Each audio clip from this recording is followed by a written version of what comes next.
Ano masabi nyo sa laban ni ating pambato 3 Division World Champion Janariel Casimero? Ngayon, na-test yung endurance niya. Talagang yung tibay niya, talagang dito nasubok, no?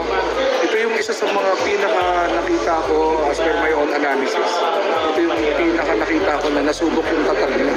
Boss, yung nagsalita sa atin dito mga idol, teacher ito ng university Hindi ko nasubok yung strength talaga, yung endurance, stamina, everything. Yung whole package ng kalaban, matindi talaga.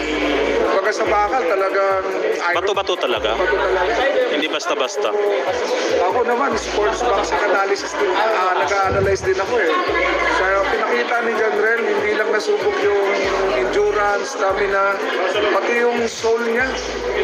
Talagang nasubukan sa laban na to. Pati yung kanyang, talaga, yung sinasabing spirit niya, ando na talaga yung tibay. Talaga, ay, Tinamaan. na one of these days, mayroon na naman po tayong, magkakaisa na naman po ang mga Pilipino para itayo ang Pilipinas. Yun, maraming salamat sa inyo boss. Isa sa mga solid sumusuporta sa ating pambato yan mga idol.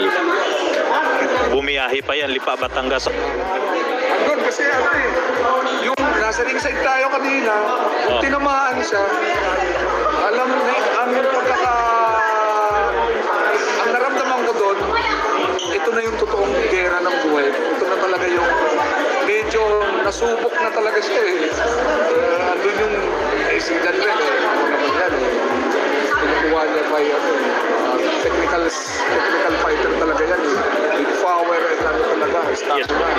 Pero yun nga lang, the reason na umaba ang laban dahil talagang Matibay ang to be kalaban. honest, hindi lang mahusay, technical fighter pa yung nakapanggana. Kaya, shoutout sa iyo, Sir Casimero, Padro Alas, kay Coach Jason, mabuhay po kayo at mabuhay ang mga Pilipino at mabuhay ang ating bansang Pilipinas. Yun. Maraming salamat sir.